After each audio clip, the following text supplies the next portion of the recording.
Playboy's legacy. Hugh Hefner passes away at 91. Was he a trailblazer who empowered women or exploited them? Kim versus Caitlyn. The shocking claim that has her lashing out at her dad. She is not a good person. Plus, Larry David talks about the return of Curb Your Enthusiasm. Nobody understands this. And throws back Thursday to some funny business with Joy. Hot Topics are in the house with Whoopi, Sarah Haynes, Joy Behar, and Sunny Hostin. Now, let's get things started.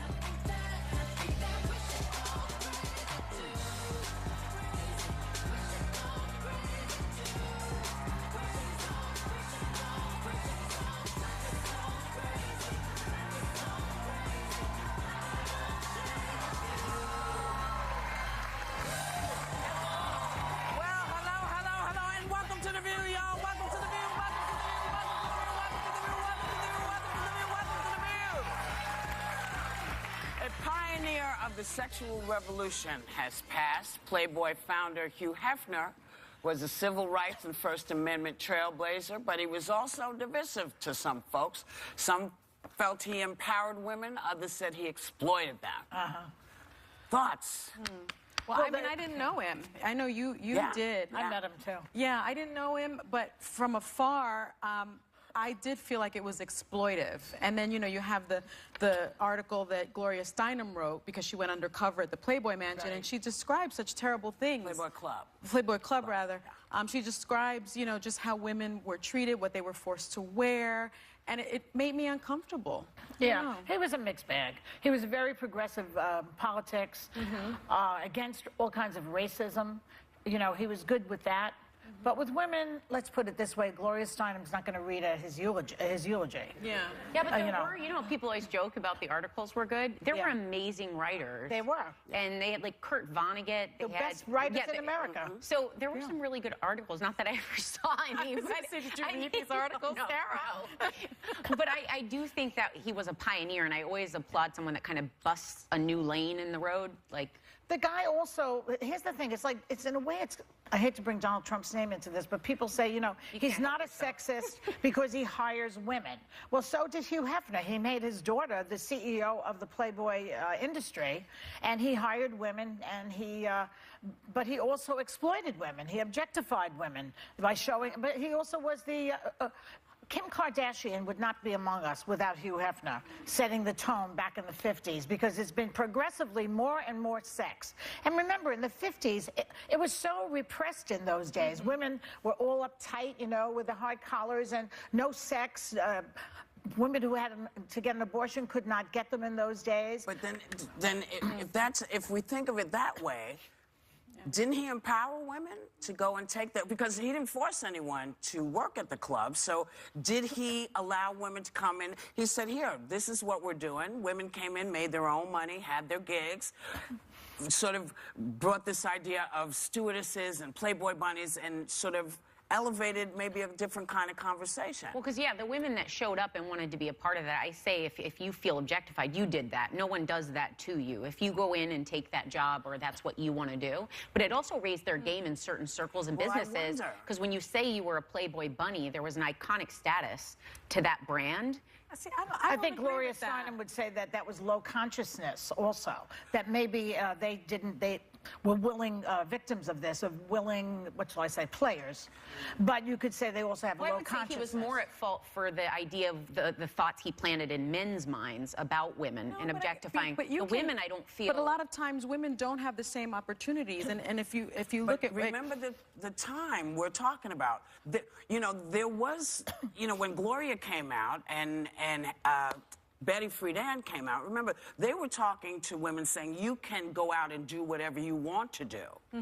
And so I kind of feel like if women decided they wanted to be hot and sexy in their outfits, and that's how they felt, I was never a bunny, so I don't know.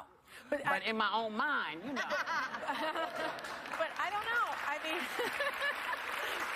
You know, I can see the mixed bag. You know, he had some really, and I think most people are mixed bags, right? You have some great qualities and not so great qualities. But in terms of giving women opportunity and women, you know, having to be responsible for it, you know, Gloria Steinem in this essay, she says the bunnies tended to be poorly educated, overworked, and underpaid. The club took 50% of the first $30 they made in tips.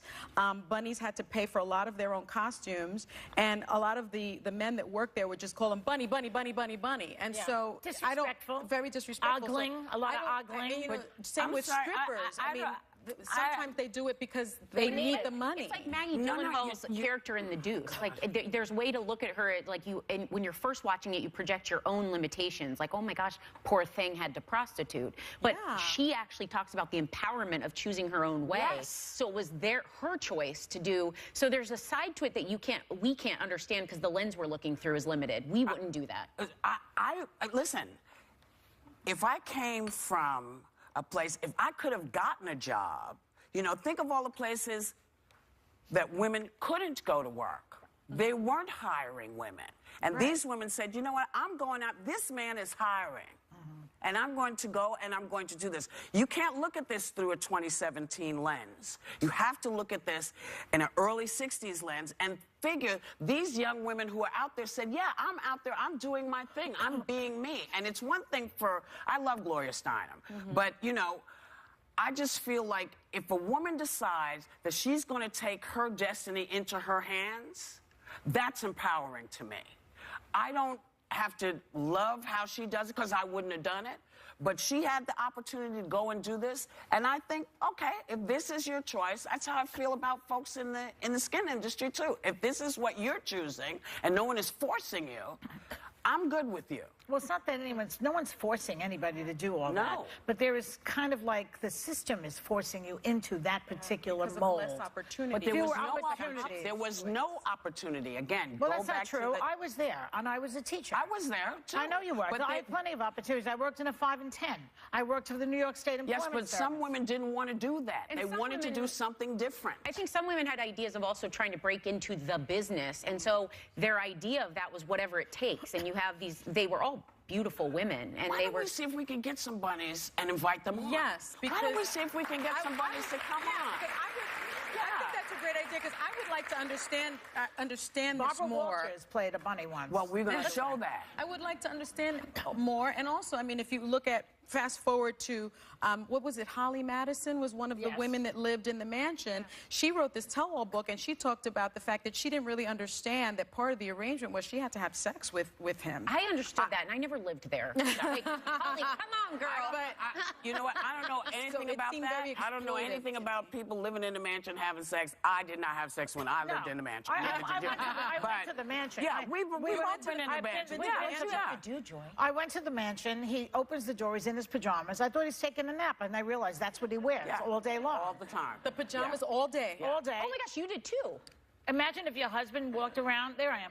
Imagine if your husband walked around in his pajamas all day. You'd do awesome. I wish my husband had a robe that cute. Then he has a zoo on the property. A zoo? The animals are all naked. No, kidding. Were there women? Were there women scantily dressed also? There were women around. You know, what I must say about him though, he's very, very sweet, very nice, very lovely guy. He was open-minded, of course, as we know. So it's a mix. As like I said, it's a mixed bag. Yeah. And as we said, Barbara Walters has ties to have. She put on the bunny ears and tail to be a bunny. Oh, look at that. Yeah, Barbara was hot. That's back in 1962. Oh, wow. Yeah, you know? That's the last time she waited on any table, I'll tell you that. We'll be right back with more Hot Topics.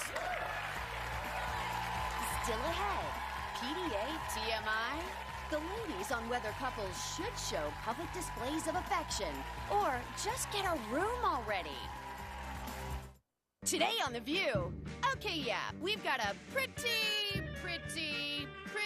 good show for you. 'Cause look who's stopping by. It's Larry. Larry David. Get over yourself. So what'll happen when Larry faces the ladies? This is chaos. Come on, man. Ooh, get ready to laugh. Today on The View. Oh, thanks. Larry David reveals why it took him 6 years to bring back Curb Your Enthusiasm.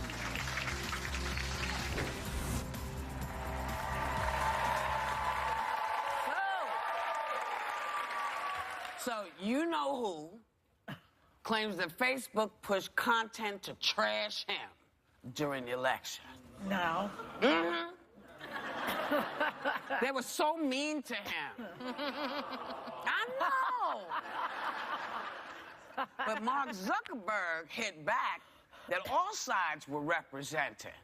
Now, come on, aren't they both wrong? Because President Obama warned Zuckerberg that fake news played a role in the election. Yeah. Was, you know, I mean, the real question we should ask ourselves is, damn, does Facebook have that much power? Yeah. Well, but you have to remind everybody, I think, that hundreds of ads were placed in there by the Russians. And they were mostly, and all against Hillary Clinton, basically, to get thousands of them. Yeah. And that Zuckerberg took the money, right? Didn't he take the money? I believe so. He did. And then what happened after that? Now he says he's sorry that he took the money and didn't put the information Initially, out. he said that he didn't think it happened. A day late and a dollar short. I think Facebook the didn't play the power, part.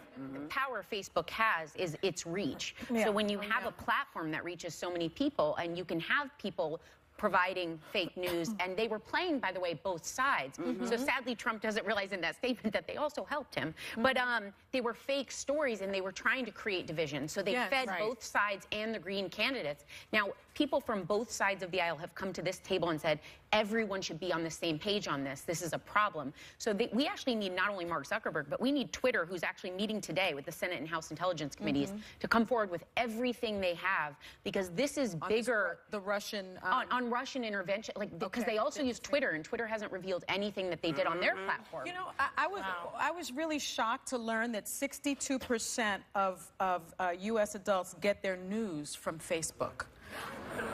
And so when you think about that, it's the perfect place for the Russians to try to influence our election. And they're still doing it. Apparently, the goal now is to amplify political discord. And get this, they're using hashtags such as Take a Knee and Boycott NFL and Black Lives Matter to sort of sow this division even today. So that's pretty remarkable. I mean, I know my cousin just sent me this Facebook article, and he's like, be careful, because if somebody put something in your drink, you could wake up and a kidney could be gone. And I was heard like, that story too. What? They leave it on the mirror. And Call 911 or something. And I was like, are you serious? Where did you get this article from? He's like, Facebook. And I thought, my goodness. Well, That article goes way. That article's been around a long time. But it's like, this is like a smart Yeah. guy. Like, It's a why is spooky he, story. But he's getting his news. Well, but those are the urban question legends, is, too. where's Facebook getting their news? Yes. That's the question you have to User ask. generated, yeah. You know, is it like Wikipedia? Zuckerberg, I remember hearing him say that he has a technology company. He does not have a media company. And he just recently came out to say, actually, it has become a He has media to take company. responsibility for what goes on there. He owns it. I'm sorry. Well, and they also have under their umbrella, Silicon Valley has so many great minds. They need to team up, because when President Obama calls, I mean, he hasn't called me, and he has a warning for you or something, you take heed and listen. Yes. Like they need to be teaming up with people right now. And the fact that this is, I mean, I appreciate that he's now changing his tune, but I think he needed to get on board when they called. Why do people always change their tune when they get caught? Because they get busted. I mean, it's like, listen, you knew this was happening. You knew this was happening. You knew it was wrong. What did you think was going to happen when you saw all of this? I would love to hear his thoughts on a couple of things that were there, though. They created Facebook groups with names like United Muslims of America. And they reported, for instance, Hillary Clinton admitted the U.S. funded and armed al-Qaeda. You know, I mean, stuff like that. Yeah, why would you believe that? Then Because they claim that cognitive dissonance. This is a good one. See what they they claim wanna that see. John McCain was ISIS's true founder. I mean, how do you believe this People stuff? believe it. My cousin believed the kidney Because thing. when you, the kidney thing is It's true. more believable true? than Yes, this. it is. That's true. Well, because for a while, Never drinking at a party again. for a while, people were getting knocked out. And we talked about this Happens years around the ago. world, probably. We talked about this on this show, Yeah. where someone had been knocked out at some point and had woken up and discovered that they had some They sort of leave you in a bath operation of ice. was happening. Well, it has happened. Yeah, it has happened. That So, one has yeah. happened. Oh. But all this other stuff. Sorry, I mean, cousin. so the question we have to ask ourselves is, where is this news coming from? And who's is planting it in the right spots? And who's doing it? And can you distinguish the difference between, you know, John McCain being the head of ISIS. Yeah. And, bit you of a know, stretch. someone saying, you know, you're going to lose all of your medical But Sarah says it all the time. Yeah. People need to look at the source of the information. Right. You Triple cannot source believe everything that you read. You have to do it's it. up to us to do that. If you can find it in 3 legitimate places, Yes. then there's probably some truth Yeah, there. you've always could said be. And that. places that have a track record, not places that popped up 3 years ago. Do you remember how powerful that one ad was? My mom even called me and Which said one? about you leaving the show. Oh, yeah, there was an ad that I And was... my mom goes, it was in People. I said, Mom, it was not in People. And we had to was on trace where Facebook. she saw it, and it was Yeah. a weird.com that was like... Selling face creams, Wait a right? minute. There Yes. was a story here. The story was put out that when we had the Women's March, Yeah. that I was wearing a shirt. Oh, yeah. Do you know about that? They I still see that. said that I was wearing a shirt that had a bloody head of Donald Trump on it. Yeah. Now, They photoshopped fortunately, that. yeah, they photoshopped it. Fortunately, they had filmed the march, and so you see me talking about the shirt that I have on that's too tight, okay? So you see the shirt, Yeah. and people have not taken it down. They I just put got it it on up, my Twitter Right. feed and the they other put day. it back. And it's, you know, you have to really pay attention to stuff, because stuff gets debunked. Yeah. And keeps popping up like bad It gas. feels like a very... to me, it's a dangerous track Are you that still we're on selling the with face this. cream, Joy? No, I never... Wait a minute. Hold on. Sorry. Candace Cameron Bure's mother bought it. Yeah. I had to straighten the woman out. It's not my cream. And where's the money? Where's the money? And let me tell you, Yeah, and you'll that's know out of when the it's country Joy's somewhere. cream. Yeah, you will. We'll be right That's back. The official views. So welcome back. A preview of the season premiere of Keeping Up with the Kardashians shows how Kim got a disturbing heads up about her stepdad, Caitlyn's book. Take a look.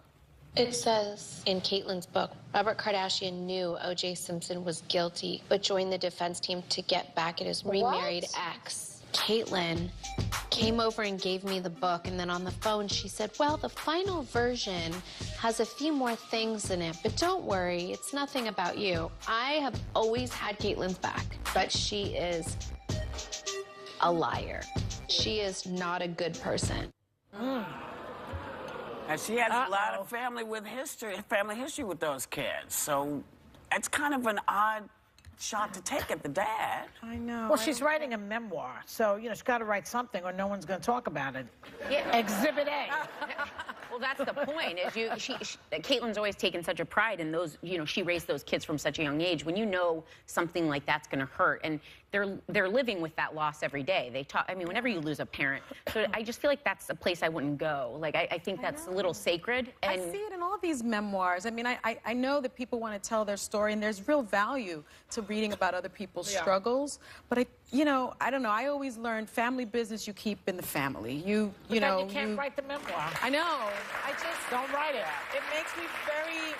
I'm always nervous about this kind of Well, thing because we see it you over can write and over about again. you, but if the person is dead Yeah. and they can't defend themselves, I think you got to too. take that off the table. I think you got to take that off the table Really?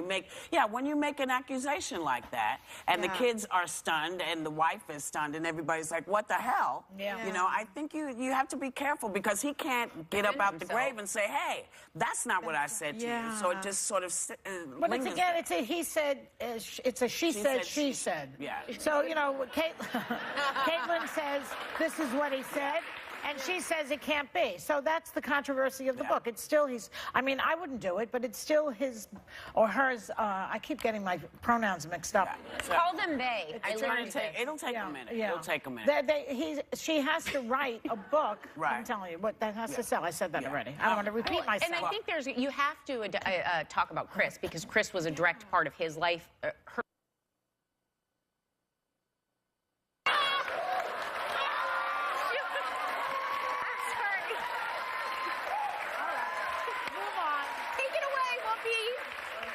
You know, public displays of affection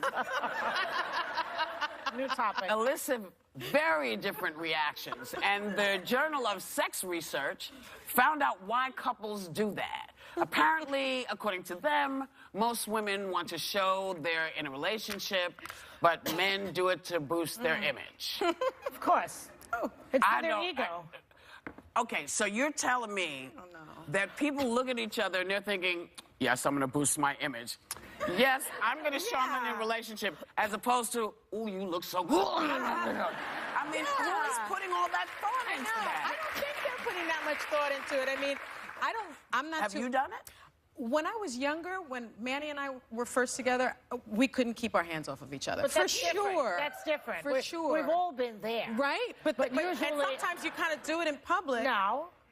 Oh. No. Yeah. We can't follow you, Sonny. Yeah. Some people do. Sometimes I would do But that. where is this going to end? At the Olive Garden in the middle of dinner? I know. I mean, come on. I don't think people put that much thought. I will say, for years, he used to like, for years, every time Wait, Give me that spaghetti on those lips. but for years, my husband, every time I walked by him, he would like pat my butt. I finally said, like, last year probably, I was like, could you stop with the butt pat? It's I like love a it's butt so pat. I just find it now I find it a little disrespectful. But in the old days, you liked it. In front of in the old days I was doing that. Sonny, when someone pats your butt, they like it. You never pat someone's butt you don't like. No, but see, But in but public, your husband doing it That's what I is mean. different. But in public, I felt like it was just. But the truth of the It matter seemed is that once you disrespectful. marry, you stop with the public displays. And why is that? Although some people still do it, and when you're married and you're still doing it, it's for other people. It's not for you anymore. It's to show other people, look how happy we are. And then the divorce follows very shortly thereafter. I think the PDA is different than public affection. Like, I'll touch hands or, butt pat. Yeah. But, like, when you're making out... That's what we're talking about. No, but I mean, the making out is the part that's like PDA. I right. was at a concert with Paula, and there was a couple in front of us. Don't tell me you were making out. Yeah. No, we couldn't stop watching, but literally, they made a baby in front of us. Like, Really? They were having See, sex? That's well, too not much. completely, but it was aggressive. Like, no one could stop watching. Wow. And Dave Chappelle was on stage, and I couldn't watch. You know, what you're saying is that it's kind of a turn on. Well, I mean, I don't want to do it, but... It's like We have live to go. porn. Live porn. Look, the steam is coming out of the television. The people upstairs are so nervous that we are going into territory they can't get us out of, that they're demanding we go right to break. We'll be right back. Hey, guess what? I'm coming up next. Feel free to change the channel. I would. Our planet, and also the creator, writer, and star of the brilliant series Curb Your Enthusiasm, which is back for its 9th season, and it's clear where Larry stands on PDA. Take a look.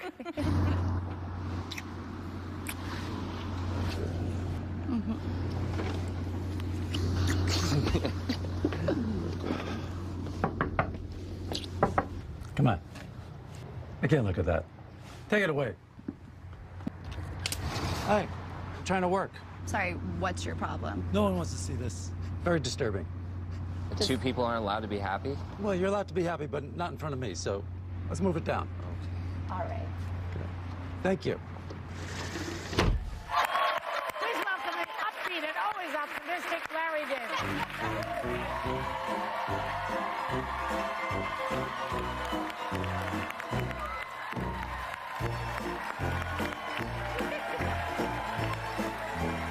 Let's make out. Let's make out.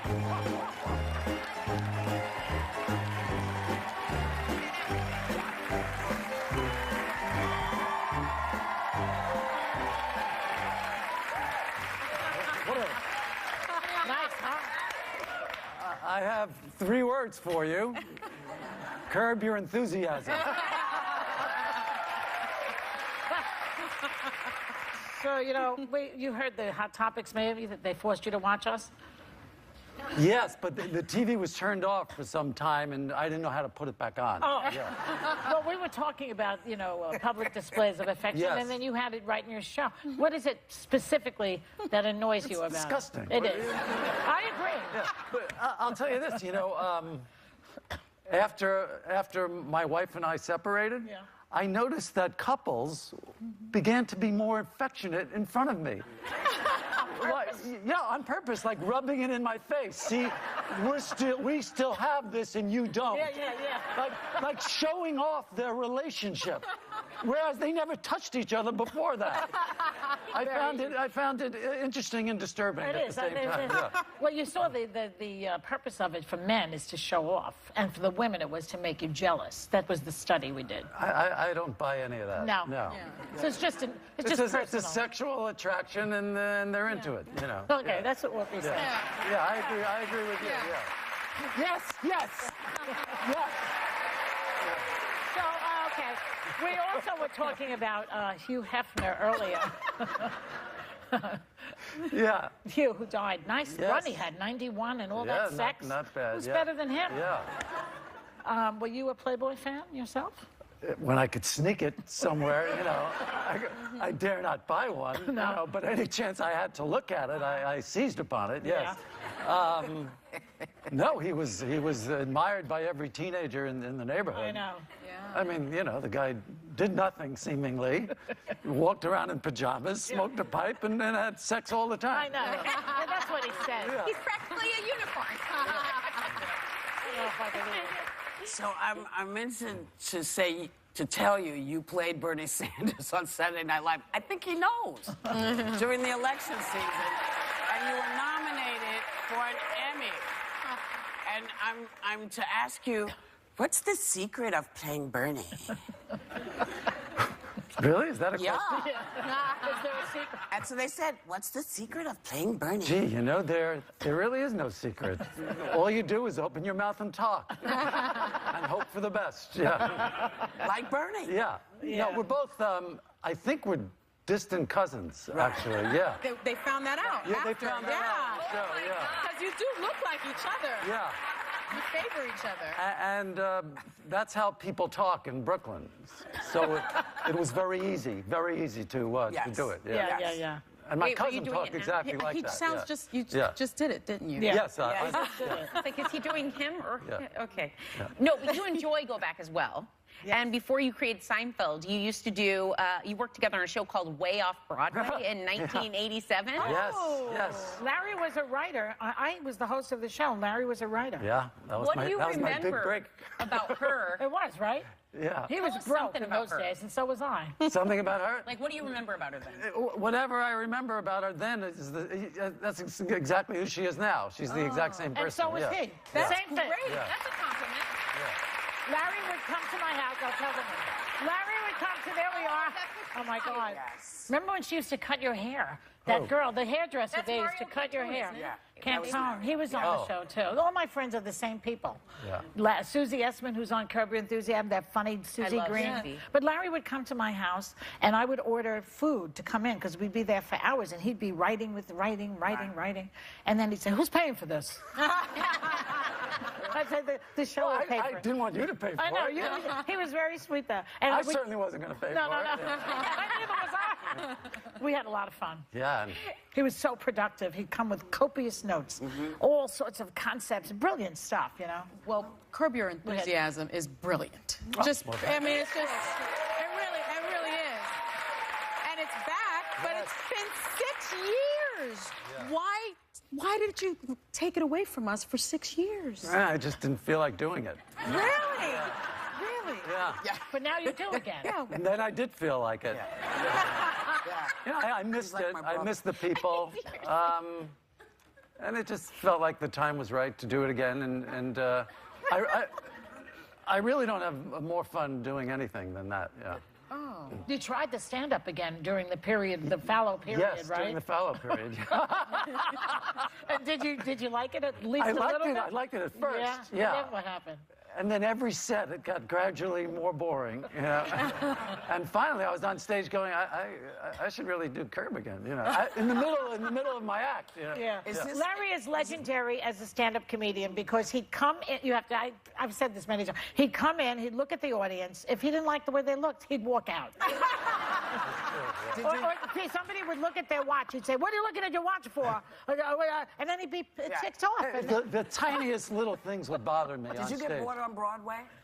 Yes. Oh, yeah. Yes. Yeah. Really? Same thing every night. Yeah, same thing every night. Yeah, it's I'm not suited for it. No.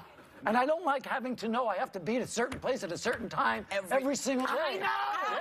And you can't look at the audience and walk out. Yeah. Can you give us a hint of what we can expect for this season? A lot of funny stuff. A lot of funny stuff. All right. Okay, well, we're going to keep you for another segment. Would you like no. to? Oh, yes. We're staying. Let him see the audience first. He'll decide if he's staying.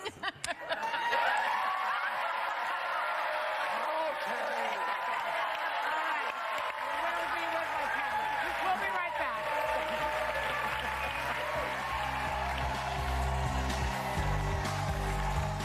Tomorrow on The View, we're saying TGIF. and dishing up the hottest topics around. I love all that. Plus, Kristen Chenoweth, Adam Scott, and Greg Robinson are all hitting the table. I'd love to see that. Boom.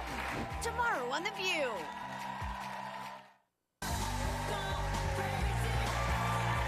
We are back with Larry David. Larry, you have two daughters, Cassie and Romy. Yes. And they're both millennials. Do they ever give you a hard time or let you know when you're being uncool? Well, when I used to, what was that? Wait, that picture is great. Let's see it. Put that back up. Where is it?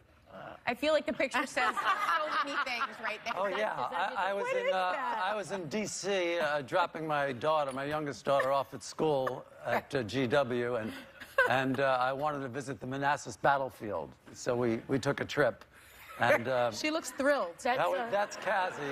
That's Cassie. Yeah, she wasn't too Is that on excited your bucket about it. list, the Manassas? You know, I don't really have a bucket list. Oh, yeah. really nothing? No, nothing. You've done everything you had to do. I've done nothing, but How about travel? there's Was nothing I want. traveling to... No, it doesn't interest me. Nothing. No. But Cassie has a good sense of humor. She has a web series, Yes. and it's being called, quote, The New Larry David. How does that make you feel? I'd be so proud that she... It's like... No, I don't know if you've seen the web series. She's terrific. I think that she wouldn't like the term "the new Larry David," though. Okay. That only makes sense when it's not your dad. Well, kids don't like to be in the shadow of their parents. First of all, they won't even let me drop them off at school. No, I had to drop them off like 2 blocks away. Well, after that picture, I can kind of understand. I mean, it's unbelievable. There's something embarrassing about getting out of your parents' car. I don't know what that is. It's crazy. Yeah. It's because it means that you're still a baby, that Yeah. your parents have to take you. Yeah. I used to say to my kid, look, you can walk. Yeah. And she's like, no. I said, then get in the car. And sometimes if I was mad at her, I'd go, no, we're going right to the door. So, you know... It's not necessary to apply. You just had a birthday, I heard. I did, yeah. And I have one coming up, and it's quite a large number. I have vertigo from the number, so I can't say it. It's a huge number at this point, because we're getting up there now. Yeah. So, you know, how are you coping with that? Same way I coped when I was younger. You know, what do you do? There's nothing you can do. Nothing you can do. You just have to keep going on. I have a friend... There's no thought that you have that's going to erase it, No. you know? Yeah. There's no dream that's going to erase it. And what's the alternative? Yeah. It's the youngest you'll ever be. But I have a friend who's like 90. Right now. And she says, I like that. She says she feels that she should start facing the Grim Reaper. I say, why? Face it now. You never faced it for 90 years. Yeah. Why are you facing it now? Anyway, thanks for bringing up the subject, because it's so much fun. Yeah. No, But you know what the beauty of it is? The beauty of it, Larry, is that as we get older, we'd have a better time. We're having a better time now than we did when we were in our 30s and 20s, aren't we? I am. You don't think so? I think I can handle things a little better than I did when I was younger. You have money. You have money now. You were broke in the old days, like as was I. We were broke. Yes. Couldn't even buy a car. I was going to Smiler's at 3 o'clock in the morning to buy a can of ravioli, you know. Smiler. Yeah. Smiler. Yeah, so... Smiler. Yeah. So, I mean, so if Curb goes off the air again, God forbid, what would you do?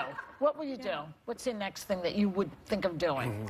I really don't know. You don't know? No. What makes you laugh out loud with a smile? Just want to clarify, because I'm...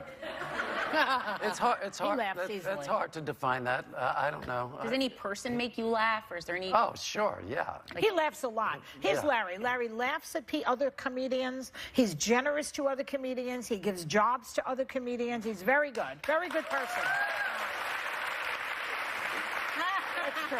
That whole grumpy thing is just an act. Yeah, it's a big act, that grumpy. He's just playing Bernie right now. It's fine. Well, a big thank you to Larry David. Season 9 of Curb Your Enthusiasm premieres Sunday night on HBO. Yeah. And we will be right back.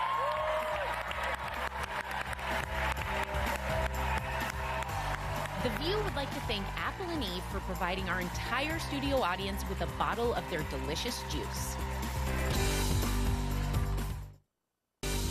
Tomorrow, Tony winner Kristen Chenoweth shares how she just hit a high note with a music legend. Plus, Adam Scott and Craig Robinson That was great. You certified me nuts and you might get me killed. talk about getting ghosted.